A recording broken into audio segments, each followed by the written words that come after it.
NRI అభిమానులు, non resident Indians, Telugu Desam అభిమానులైనటువంటి వీళ్ళు చేసినటువంటి ఒక వీడియో, ఆ వీడియోలో చేసిన వ్యాఖ్యానాలు ఇవి చాలా దుమారానికి దారితీస్తున్నాయి. వైసీపీ వాళ్ళు చాలా స్పందనలు చేశారు, నేను కూడా కామెంట్ చేశాను. అందులో ముఖ్యంగా వాళ్ళు ఓటర్లను అవమానించారు, ఈ పదం వాడారు, లేదా ఇది బాగాలేదు, ఇట్లాంటివి వైసీపీ వాళ్ళు అంటున్నారు. అవతల సరే అటువైపు నుంచి దాని మీద ఏమీ పెద్ద స్పందన లేదు. కానీ ఎన్ఆర్ఐలు అభిమానులు ఏదో తెలుగుదేశం కోసం వచ్చి వాళ్ళు చేశారు కాబట్టి, అయితే ఆ క్రమంలో వాళ్ళు జాగ్రత్త తీసుకోలేదు అన్నది వాళ్ళు అనుకొని ఇంకా మౌనం పాటిస్తున్నట్టున్నారు. కానీ అందులో ఒక లాజికల్ సమస్య ఒకటి ఉంది.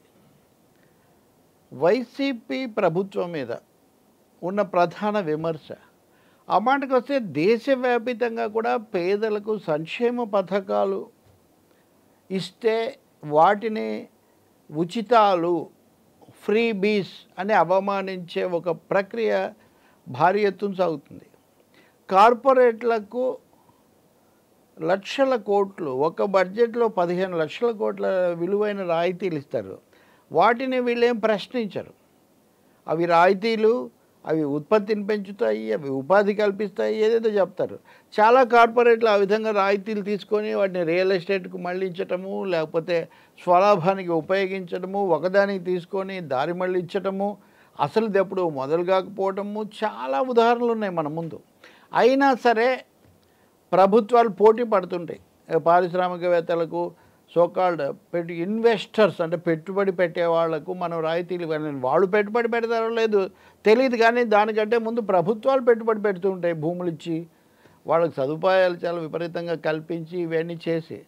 సో ఇలాంటి నేపథ్యంలో పేద ప్రజలకు లేదా అవసరమైన వాళ్లకు, మధ్యతరగతి కూడా ఏమీ ఇప్పుడున్న ధరల పెరుగుదల వీటన్నిటి వల్ల వాళ్ళ పరిస్థితి ఏం మెరుగ్గా లేదు పట్టణాల్లో. కాబట్టి ఈ తరగతులకు ఉపశమనం కలిగించేటటువంటి పనులు చేస్తే, పథకాలు ఇస్తే, లేకపోతే మహిళలకు కొన్ని సదుపాయాలు కల్పిస్తే, విద్య వైద్యం ముఖ్యం కాబట్టి ఆ విషయాల్లో ఆదుకుంటే వెంటనే వాటి మీద ఉచితాలు, ఫ్రీబీలు పంచిపెట్టడం అని విరుచుకుపడతారు. ఎవరో ఎందుకు స్వయంగా ప్రధానమంత్రి నరేంద్ర మోదీ వీటికి లేవిడీలు అని పేరు పెట్టాడు, లేవిడీ కల్చర్ అని. కానీ వాళ్ళు మళ్ళీ ప్రభుత్వంలో వాళ్ళు అధికారం కోసం రాష్ట్రంలో పోటీ పడినప్పుడు అన్ని లేవిడీలు కల్పిస్తారు. కాబట్టి ఇది ఒక ద్వంద్వ నీతి నడుస్తుంది ఈ దేశంలో. తిండి కలిగితే కండ కలదోయ్, కండ కలవాడే మనిషి అని, దేశం అంటే మనుషులు అని మానవ వనరులు పెంచడానికి అమలు చేసే కనీస సంక్షేమ పథకాలు అంటే విద్య, వైద్యం, ఆహారం, గృహం, ఇట్లాంటి వాటిలో వ్యవసాయం కూడా. ఇవి ఎట్టి పరిస్థితుల్లో కూడా ఇవేవో పంచిపెట్టడాలు కానీ లేకపోతే అవాంఛనీయమైనవి కానీ కాదు. నిజంగా ఎక్కడ అంటే సూపర్ రిచ్ అంటామే, మహాకుబేరుల దగ్గర ఉన్న ఆదాయం మీద కొంచెం అదనంగా, కొంచెం, అది కూడా ఎక్కువ అక్కర్లేదు, వాళ్ళ మీద ఒక 5% అంటే కూడా చాలా వస్తుంది దేశానికి. వాటిని ఎందుకు చేయలేదని ప్రశ్నించాల్సింది పోయి పేదలకు ఇచ్చే పథకాల మీద పడుతుంటారు. కొన్ని రోజుల కిందటైతే పంచి పెడుతున్నారు, గుల్ల చేస్తున్నారు, అప్పు చేసి పప్పు కూడు, ఇలా ఎగతాళి చేస్తుండేవాళ్ళు. తీరా శాసనసభ ఎన్నికలు వచ్చిన తర్వాత అందరూ ఈ భాష మానేశారు దాదాపుగా. సంక్షేమము, సమగ్రాభివృద్ధి, సమతుల్యత ఉండాలి అనటం వేరే విషయం, కానీ పథకాల మీద దాడి చేయటం, పథకాలను అవహేళన చేయటం అన్నది ఏమాత్రం కూడా మనం ఆమోదించలేము. ఎందుకంటే ప్రభుత్వాల బాధ్యత, మనం సంక్షేమ రాజ్యం అన్నది తీసుకున్నాము, మన రాజ్యాంగం కూడా చెప్తుంది. ఆర్థిక సమత అన్నదాని గురించి కూడా చెప్తారు, సూచిస్తుంది. కాబట్టి దేశంలోనేమో ఆర్థిక అంతరాలు విపరీతంగా పెరిగిపోతున్నాయి. దాని అర్థం ఏంటి? పైన ఉన్నటువంటి ఒక 50 మంది చేతుల్లో మొత్తం దేశ సంపద అంతా కేంద్రీకృతమైంది. మొదటి 2 చేతుల్లో ఉన్న సంపద మిగిలిన 50% మంది ప్రజల చేతుల్లో ఉన్న సంపద కంటే ఎక్కువ. ఇట్లా లెక్కలు విన్నప్పుడు మనకి ఏమర్థమవుతుంది? కాబట్టి ఈ పోగొట్టాల్సిన ఆర్థిక అసమానతలు, ఉపాధి కల్పించాలి, అభివృద్ధి చేయాలి, అందులో సందేహం లేదు. కానీ పేదలకు ఇస్తే లేవిడీలు, పెద్దలకి ఇస్తే రాయితీలు అనే భాష పొరపాటు. ఇదే ఒక భాగం. ఇది అలాంటి వాళ్ళం ఎప్పుడు చెప్తున్నాం. ఇంతకుముందు ప్రజలను బిచ్చగాళ్ళం చేస్తున్నారని ఎగతాళి చేసినటువంటి కొంతమంది మేధావులు తెలుగు రాష్ట్రాల్లో కూడా అట్లాంటి వాళ్ళు ఉన్నారు. వాళ్ళు చాలా సూటిగా ఇప్పుడు బీజేపీని బలపరచడం కూడా మనం గమనిస్తాం.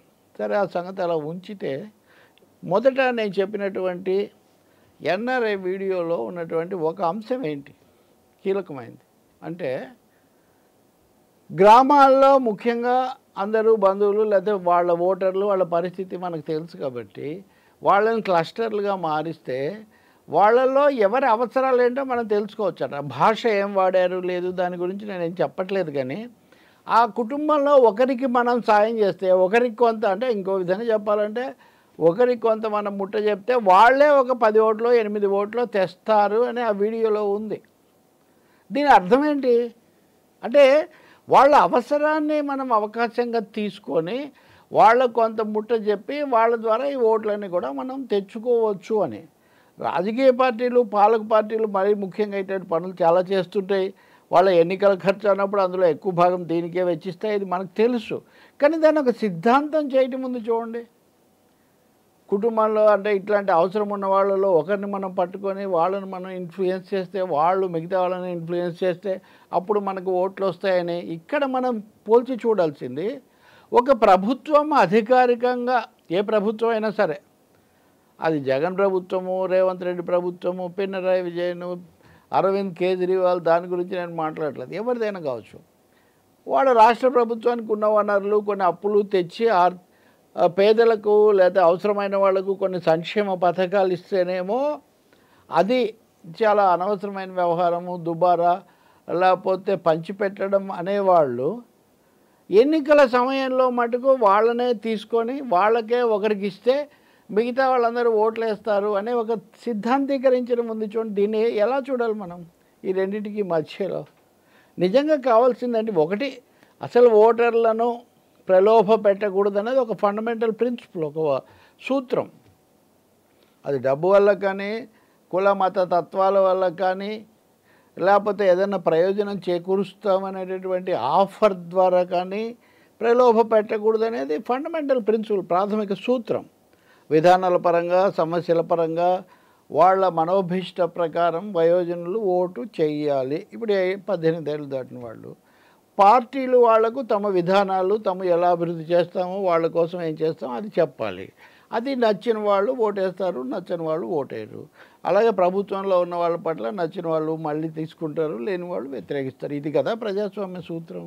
ఇటువంటి అప్పుడు ఒక ఆర్గనైజ్డ్ పద్ధతిలో బహిరంగ ప్రకటన చేసి మరి మనం ఓటర్లను ఈ విధంగా ఇన్ఫ్లుయెన్స్ చేయొచ్చు. అందులో అవసరంలో ఉన్న వాళ్ళల్లో ఒకరిని చేస్తే మనం ఇలా చేయొచ్చు అని చెప్తున్నామంటే ఇందులో ఉన్న వైరుధ్యం, ఇందులో ఉన్న తలకిందుల తర్కం, ప్రజలు ఎన్నుకున్న ఒక ప్రభుత్వం, ఏ పార్టీ ప్రభుత్వం అయినా ప్రజలకు సంక్షేమ పథకాలు చేస్తేనేమో అది పంచిపెట్టడం, బిచ్చగాళ్ళని చేయటం.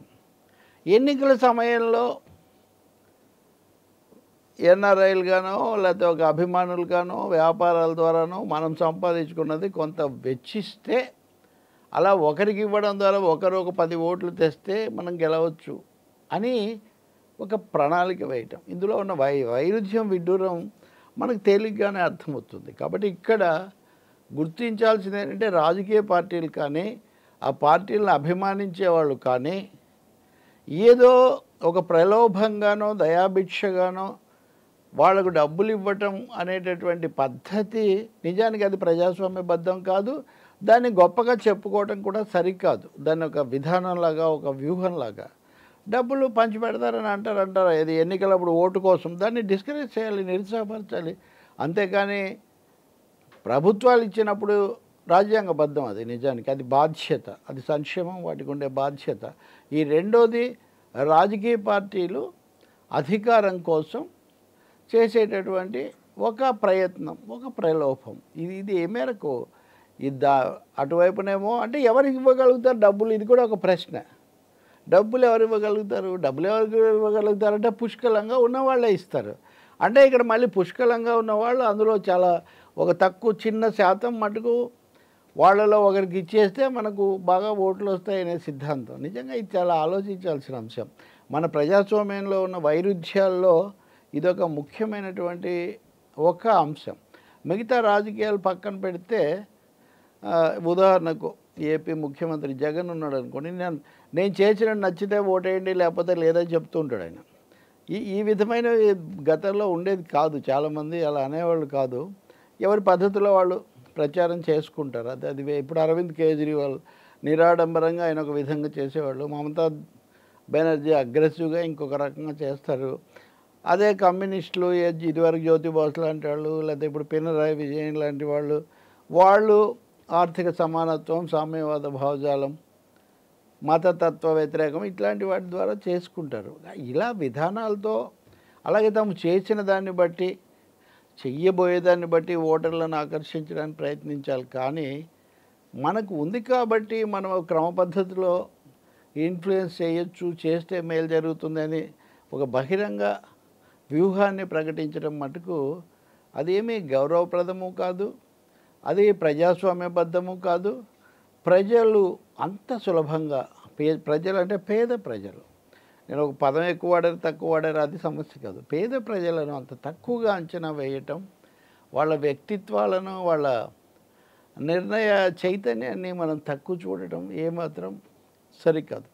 ఇంకోటి, చాలామంది పార్టీల నాయకులు, అభ్యర్థులు వాళ్ళ దగ్గర డబ్బు తీసుకోండి, అన్ని పార్టీల దగ్గర తీసుకోండి, మాకే ఓటేయండి అని కూడా చెప్తుంటారు. ఇది కూడా ఊరికినే ఏదో చమత్కారంగానో సరదాగానో మాట్లాడుకోవడానికి తప్ప అధికారికంగా 1-4 సార్లు మీరు తీసుకోండి మాకేయండి అని చెప్పటం కూడా అది కూడా సరైనది కాదు. మీరు దేనికి లొంగిపోకండి, మీరు ఎవరికి అనుకుంటారో వాళ్లకు మీరు సరైన విధానానికి ఓటేయండి అని చెప్పాల్సి ఉంటుంది. సో నా ప్రధానమైన అంశం సంక్షేమ పథకం. సంక్షేమం అన్నది అది ప్రభుత్వాల యొక్క, అన్ని ప్రభుత్వాల యొక్క బాధ్యత. అందులో ఏది పెంచాలి, ఏది మరింత విస్తరించాలి, ఏది తొలగించాలి, ఇవి ఎన్నికైన ప్రభుత్వాలు చేస్తాయి, అంతవరకే. దానికి ఎవరో వచ్చి తమ డబ్బులతో ఓటర్లను ప్రభావితం చేసి ఓట్లు తెప్పించుకుందామనే ఆలోచనకు హస్తిమ శకాంతరం, అది సరికాదు. అలా మాట్లాడేటప్పుడు కూడా జాగ్రత్త పడి ఉండాలి. ఇక ముందైనా జాగ్రత్త పడాలి. యా.